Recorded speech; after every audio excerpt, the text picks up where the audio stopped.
On a morning as tranquil as the sky, a figure sits silently atop a lotus flower, eyes closed, yet seeing everything. Silent, yet understanding all. He is the Buddha, and today, we journey into the truth he awakened to, the very core of Buddhism. The Three Dharma Seals. These aren't just philosophical ideas, they are a lens through which we see the world, and a mirror in which we meet ourselves. What truly changes? What causes suffering? And what, if anything, is the real me? Let us begin this journey together. To see life once more, through the Buddha's eyes. The Three Dharma Seals. These are the truths that define Buddhism at its core.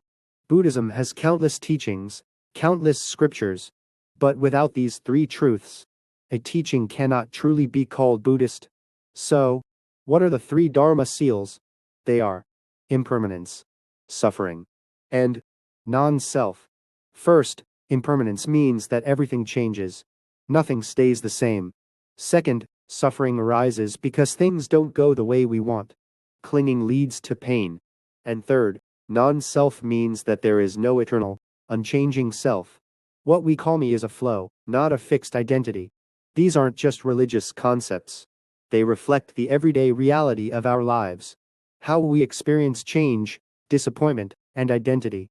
To face these truths, just as they are, is the very beginning of awakening.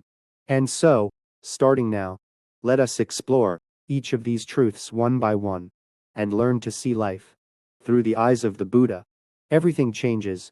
This is the first truth that Buddhism teaches, the truth of impermanence. Flowers bloom and wither. The seasons shift from spring to summer, to fall and winter. A child grows up, becomes an adult, and eventually disappears. These changes are all around us. Simple, everyday transitions, and Buddhism sees truth in them. Nothing in this world stands still.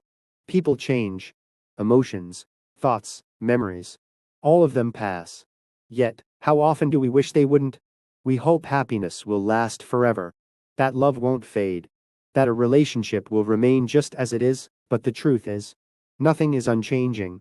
And that's often where suffering begins. Buddhism says, do not resist impermanence.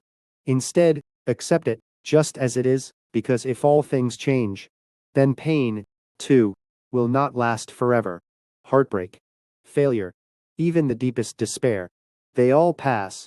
So, to live with an understanding of impermanence means learning to let our suffering flow through us.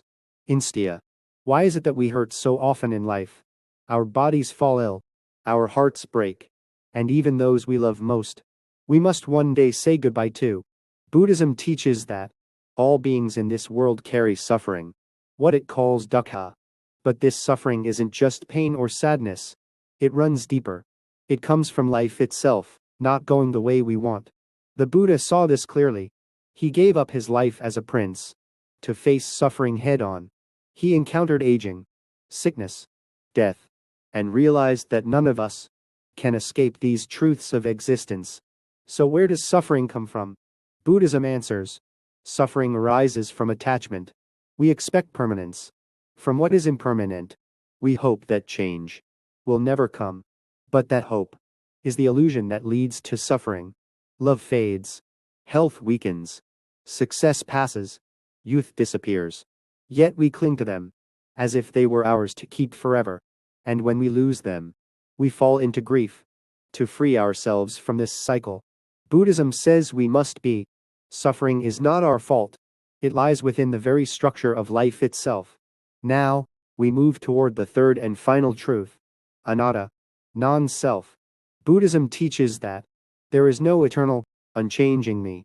We often think of ourselves as fixed, a name, a body, a collection of memories and emotions. But each of these is always changing. Our thoughts shift, our bodies age, our feelings come and go, even our memories fade. So what is the I we hold on to? The truth is, there is no permanent self. What we call me is simply a stream of ever-changing experiences. Like a river, it may appear the same from the outside, but the water is never still. It's flowing moment to moment. We are like that river. There is no single drop that defines the whole. This might feel uncomfortable at first, but there's freedom in it. Because when we realize there is no fixed self to protect, we can stop clinging, we can stop comparing, we can begin to let go. The Buddha taught that this is not about losing yourself, but about seeing through the illusion of control. To live without the weight of a permanent I is to live with lightness and clarity. Non-self doesn't erase who you are. It frees you from who you thought you had to be. The Three Dharma Seals aren't about rejecting life, but about seeing it clearly. When we truly face impermanence, suffering, and non-self, we begin to live with more wisdom and more freedom. All of us are going through something. We cling, we grieve, we search for control, but perhaps we don't need to fight change, or fear loss, or define ourselves so tightly. So today, ask yourself, what am I clinging to right now? Do I have space in my heart to accept change? Let these truths gently settle into your life, not as rules, but as reflections. May this video bring you a moment of insight. Thank you for watching. Please like, subscribe, and share if this touched your heart.